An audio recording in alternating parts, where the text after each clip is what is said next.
essa equipe numa condição física adequada para suportar uma possível, quer dizer, na realidade, uma bateria de jogos aí que pode chegar até 50 jogos até o final do ano. Então, é isso, que a gente procurou trabalhar todos os setores, trabalhar tecnicamente, taticamente a equipe, e a parte física foi bem exigida.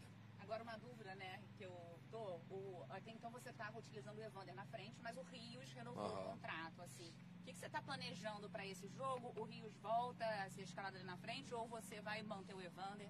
Não, a gente tem essas duas possibilidades, isso é muito bom, porque dentro dessa necessidade que estava do Rios não ter participado da intertemporada, mas o Rios não parou, o Rios estava muito preocupado em relação a se manter bem, porque ele sabia do possível acerto, até mesmo se ele saísse daqui ele precisava estar bem, porque ele continuaria jogando, então ele está muito bem. Os treinamentos dele têm sido bons, mas me deu uma boa possibilidade. O Evander se mostrou realmente um jogador, porque ele tem uma finalização muito forte, um jogador que consegue realmente assim fazer, não que faz esse papel de pivô, mas quando ele se coloca ali como um atacante, ele faz esse papel muito bem. Então me deu uma boa possibilidade e tem a possibilidade também dele entrar no jogo como titular e como um atacante. Confirmou já? Ainda não, você Não, a gente está trabalhando, estamos...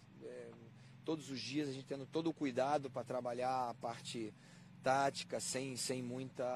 Quer dizer, a gente tendo cuidado junto com os fisiologistas, a preparação física, para a gente não cansar demais os jogadores, mas temos sempre abordado tanto a questão defensiva quanto a ofensiva, principalmente se tratando em termos de Bahia, a gente está muito atento, né, a não tomar o gol e precisamos fazer esses gols, então muito bem organizado taticamente para que a gente possa fazer uma grande partida. Ô Jorginho, você tem um desafio? Tem um desafio, acho que dos mais complicados na volta aí, né, pós-Copa, porque você vai enfrentar o time que já sai perdendo de 3-0. Como é que você amou tudo isso? O treinamento é diferente e também tem a parte psicológica que você deixa forte para os jogadores acreditarem que é possível? A gente já não pode entrar com esse pensamento, né? Eu acho que a primeira coisa que a gente precisa é saber que a gente precisa ganhar o jogo, e principalmente no primeiro tempo. Se nós temos uma pressão da questão dos gols, de ganhar de 3-0, ou ganhar com a diferença de 3 ou de 4, eles também estão pressionados, porque eles perderam uma Copa em que normalmente não poderia se perder. Então existe essa pressão, porque se caso acontecer uma vitória do Vasco, eles também vão ficar muito pressionados em relação a isso. Então a pressão está dos dois lados e a gente tem que saber trabalhar com essa situação. Psicologicamente eu tenho passado para os jogadores. O que eu quero é que vocês tenham o prazer de jogar. A gente vai estar com o nosso estádio provavelmente lotado, a nossa torcida vai estar presente, a pressão vai ser grande, a gente tem que fazer do estádio de São Januário realmente um caldeirão, como foi na minha época. Jorginho, falando sobre o time ainda ontem, teve aqui o Lennon, né, uma indicação sua, chegou também nessa intertemporada, teve a chance de estar treinando, se preparando. Você confirma ele na lateral direita, vai fazer a estreia diante do Bahia? Na realidade, assim, eu não vou estar confirmando nenhum atleta, né? A gente tem uma base, é claro, mas o Rafael, ele tem todas as condições, Galhardo, de jogar também. O Leno tem feito excelentes treinamentos, está no momento físico muito bom, quer dizer, todos fizeram um trabalho maravilhoso. O Vasco da Gama, ele não tem nenhuma, vamos dizer assim, nenhum grande, um craque, mas ele tem uma equipe muito qualificada tecnicamente. Qualquer jogador que está jogando hoje, ele pode perder a sua posição se ele não estiver atento, se ele não estiver concentrado no seu trabalho. Então, tanto o Leno quanto o Rafa, ou até mesmo o Luiz, que vinha jogando os outros jogos, é claro que o Luiz tem uma característica um pouco diferente por ser um zagueiro, ele é uma característica mais defensiva, mas todos eles têm condições de jogar. A gente já viu aqui o Henrique, né, fazendo uma parte física, não foi anunciado de forma oficial, mas faltam os últimos detalhes. A importância aí da chegada desse jogador, foi uma indicação sua também? Como é que você está vendo a chegada do Henrique? A gente procura colocar para a diretoria, para o Alexandre, para o André e para o PC também, a característica de alguns jogadores que a gente gostaria de ter no grupo. E assim eles saem em busca dessas possibilidades. E dentro daquilo que a gente alcançou e encontrou, o Henrique, assim, realmente já posso dizer, assinou. Ele está esperando só entrar agora no BID, fazer toda a documentação dele, mas é um jogador com muita qualidade, um jogador com uma liderança forte, se coloca muito bem, facilita, pois joga dos dois lados, então me dá uma opção muito boa, que era uma uma posição em que a gente tinha carência por contusões, a questão do Breno ficou contundido muito tempo, o próprio Wesley está machucado, né? Então foi muito importante a contratação desse atleta. E o Max Lopes, que o Vasco está tentando, é um jogador já veterano, experiente, 34 anos, um jogador que interessa pela característica de jogo? Então, eu falei, eu só falo realmente dos jogadores que estão já contratados, como aconteceu aqui, que eu falei do Boca, ele assinou o contrato, eu vi, entrei na sala lá para falar com o Alexandre, vi ele assinando o contrato, então muito feliz por isso, essas possibilidades, porque são muitas, a gente tem recebido assim muitas opções e a gente naturalmente vai em busca daquilo que a gente precisa, então não adianta a gente falar apenas numa possibilidade, quando tiver qualquer tipo de garantia, seja com ele ou com outras opções que nós temos, aí sim a gente vai confirmar. Mas posição de ataque assim, isso precisa? Sim, um atacante a gente precisa, isso é uma necessidade, porque a gente vai disputar, como eu falei, provavelmente até o final do ano a gente deve ter quase 50 jogos jogando, a gente na próxima semana joga segunda, quinta e domingo, então não tem parada, se a gente não tiver um elenco de qualidade, com certeza a gente vai ter muito problema. Jorginho, quando você chegou, a gente disse que aqueles teus 2 primeiros jogos ainda não ia ser o time que ia ter a tua cara, isso depois da intertemporada, né, que você ia poder trabalhar. Que Vasco é esse que você está projetando, muito diferente daquele do primeiro semestre, do Zé Ricardo? O que a gente pode ver de mudança nesse time agora? Eu creio que, é claro que o Zé Ricardo fez um trabalho excepcional aqui, no momento de extrema dificuldade no ano passado, conseguiu chegar numa situação em que muitos não esperavam, teve muita dificuldade de trabalho esse ano, com tantas contusões e saída de jogadores, principalmente o Paulinho, que era um dos grandes nomes, a contusão do Rildo, né, que é um jogador realmente que faz falta pela característica dele, Kelvin, se machucou muita gente, Breno, ele teve muita dificuldade, mas fez um excelente trabalho.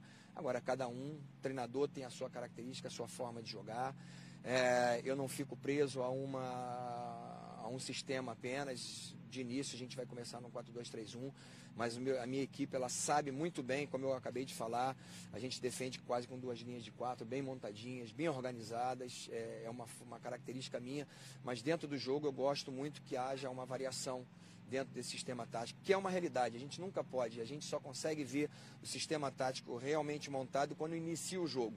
Que a gente olha bonitinho na televisão ali, tal, 4-2-3-1, mas depois que a coisa começa, a movimentação. O que eu preciso realmente e o que eu bati muito pesado é a disciplina tática. Por ter jogado na Alemanha, por ter jogado no Japão, eu aprendi que sem disciplina é impossível você vencer na vida. E eu quero muito isso dos meus atletas, que eles tenham alegria, prazer de jogar. Na hora que tiver que realmente assim fazer uma jogada individual, eles têm toda a liberdade pela característica dos jogadores brasileiros, mas a disciplina tática tem que ser constante. E o Martin Silva traz o que para esse teu time de bom? Tá voltando agora, o que ele traz? O que ele acrescenta aí? Bem, muito feliz pelo retorno dele, ele se prontificou, porque ele já havia acertado com diretoria que estava aqui antes, 10 dias de folga, mas ele falou, não quero folga, porque eu quero ajudar, principalmente que a gente não pode contar com o Fernando, não pode contar com o Jordi, a gente teria que basicamente aí, ir para esse jogo aí, talvez com o Gabriel, com o João, jogador ainda sub-20, então a presença de um goleiro como esse, um cara que já disputou algumas Copas do Mundo, com a experiência, já trabalhou comigo, é um líder nato e um grande goleiro, não tenha dúvida que traz uma tranquilidade muito grande para o grupo. Queria te fazer uma pergunta para uma matéria que a gente está fazendo, que é uma matéria especial, que é sobre a Taça da Copa, que nem todo mundo pode pegar, só chefe de estado, jogador, bababá, aquela história. E você teve esse prazer. Então queria o teu depoimento, assim, quando você se deu conta que você estava pegando aquela taça, que deve ter sido uma grande realização profissional também. Queria que você falasse dessa emoção um pouco de segurar aquela taça da Copa. Ah, não tenha dúvida, que é um momento assim inesquecível, mesmo porque eu ensaiei um pouquinho, né? Eu recebi um chaveiro que tinha uma mini taça da Copa, e eu ficava eu e o Paulo Sérgio, que era meu companheiro de quarto, a gente ficava, e a gente tem isso, até falei pra gente, eu tenho que encontrar essa gravação, porque temos gravado isso, a gente levantando aquele pequeno troféu, mas quando chegou naquela hora mesmo, que depois que foi passando de Dunga, de Branco, Romário ali, chegou em mim, Eu falei, caramba, eu vou ser lembrado pro resto da minha vida como tetracampeão. E é muito gostoso a gente chegar na rua, as pessoas lembrarem desse momento, lembrarem do cruzamento, que afinal de contas foi o último gol da Copa, né? Foi aquele jogo contra a Suécia, no cruzamento por Romário.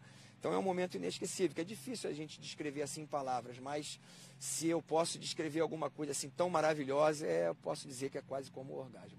E vem cá, Copa do Mundo também, a gente estava nesse período de Copa do Mundo, ainda não acabou, né? Vai acabar agora domingo. Copa do Mundo é outra história para o jogador de futebol, né? É uma coisa que deve ser uma emoção muito grande, né? Você teve a oportunidade de disputar duas, foi campeão. Fala um pouco de Copa do Mundo. É bom viver esse momento, né? A pena que está acabando, né? A gente sente saudade, porque são grandes jogos. Um ou outro a gente, né, acaba tirando um cochilinho no intervalo, mas a maioria dos jogos realmente foram muito bons e esse clima de Copa do Mundo assim contagia muito. A gente acaba mudando o horário de treinamento, saindo um pouco mais cedo ou treinando mais tarde por causa da Copa do Mundo, uma coisa que envolve muito a gente. Lamentamos muito a nossa seleção não estar nesse momento, né, que todos nós esperávamos isso. Essa era uma das minhas preocupações. A gente saiu daqui com todo o glamour, né, do momento que a gente estava passando. Alertei isso em alguns programas que eu fui, que Copa do Mundo é completamente diferente de eliminatória, que não é um campeonato, é um torneio, que é erro zero e passamos por isso. Eu passei por isso em 90 como jogador, graças a Deus ganhei em 94, mas em 2010 como auxiliar técnico e lamentamos, porque os erros foram capitais e perdemos uma Copa do Mundo que nós tínhamos, olhando para as equipes que estão hoje na final, com certeza tínhamos todas as condições de estarmos na final hoje e sermos campeões. França e Croácia. Eu vou te ser sincero, eu quero a Croácia, né? Eu sei que a França tem um potencial maravilhoso, mas eu acho que a Croácia, apesar de ter basicamente já jogado um jogo a mais por causa das prorrogações, gostaria muito. Eu acho que a história que esses caras já sofreram de vida, eu acho que eles merecem ganhar essa Copa do Mundo. Jorginho, o seu trabalho aqui, alguma coisa te chamou a atenção? A gente viu um time muito organizado, muito gol de bola parada, quase metade. Essa é uma realidade que assim que eu cheguei eu enfrentei, já sabia disso e acabei também sofrendo com isso. A gente fazia, assim na época do Zé, fazia basicamente uma marcação mista, né? Zona e um pouquinho de marcação homem a homem. A gente tentou mudar, fiz uma marcação completamente em zona, acabamos tomando 2 gols, mas também não tinha quase que tempo para treinar. Trabalhamos bastante essa situação, mas a gente tem visto isso inclusive na Copa do Mundo, que você pode trabalhar, mas é um momento de desatenção, um momento de uma felicidade de um atleta de entrar no momento certo. Às vezes ele consegue ultrapassar 3 marcadores e consegue fazer. Hoje já comprovado estatisticamente na Copa do Mundo, né, que a maioria dos gols estão saindo de bolas paradas, principalmente de escanteios e faltas laterais. Então é uma tensão constante. Independente de qualquer tipo de marcação que a gente faça, a gente precisa estar atento. Nós tomamos 2 gols de bola parada ali contra o Inter, não pode acontecer, então pegamos pesado nisso, na marcação com zona, marcação mista, marcação homem a homem, e definimos assim qual tipo de marcação que a gente vai fazer, mas o mais importante é a disciplina. Eu fiz um trabalho aqui com eles, vocês não viram, mas o mesmo ímpeto que eu tenho que ir para uma bola, eu tenho que cobrir o meu companheiro. Eu não posso ser um estando com a bola e outro, por exemplo, estando sem a bola. Então, a disciplina é fundamental, como eu acabei de responder um pouquinho antes aqui, e é isso que eu procurei durante todos esses 20, 21 dias ali em Pinheiral. Quer dizer, na realidade em Pinheiral foram apenas 7 dias, mas nesses 20, 21 dias que nós tivemos, tanto aqui quanto lá, a gente procurou trabalhar bastante, fazer com que seja uma equipe completamente obediente taticamente. Jorginho, o Vasco tem essa fama de time da virada, né? E você viveu uma virada improvável. Exatamente, em 2000. Depois está tomando 3, virou para 4. Serve de inspiração, de exemplo? Como é que é? Com certeza. Esse é algo que já antecipou, que eu vou falar para os jogadores. Aqueles que trabalharam comigo em 2015, 2016 já conhecem, né, naturalmente, essa história. Outros já conhecem essa história, mas é importante lembrar disso. É claro que foi num jogo só. A gente estava tomando de 3 do Palmeiras e a gente conseguiu uma virada excepcional com um jogador a menos no segundo tempo. Né? A gente teve o Júnior Baiano expulso, mas a gente conseguiu se superar, se organizar taticamente. Ninguém chegou a como nós chegamos, que a gente se organizou taticamente, principalmente com a perda de um jogador, e conseguimos, assim, reverter aquela situação que, para mim, é a maior virada que eu pude participar dentro do futebol. E é possível, sim, assim como o Bahia fez 3 lá, nós temos todas as condições de fazermos 3 aqui, se nós formos organizados, se nós formos ofensivos, mas também organizados ofensivos. Vai estar na conversa, então. Com certeza, vai sim. Valeu. Valeu, pessoal. O Henrique assinou até 2019, é isso? Isso eu não sei dizer, eu não dei uma olhadinha lá não. Tá, mas assinou. Bem, vamos ver se o Nelson sabe. E aí, Nelson? Tá, Um abraço, valeu, pessoal. obrigada. Valeu, cara. Valeu, Batatinha. Ficou bom, mano? Pô, bom pra caralho. Pô, áudio do gladiador, pô. Ah, agora já secou, agora já secou. Ficou o áudio do gladiador. Agora já secou, pô.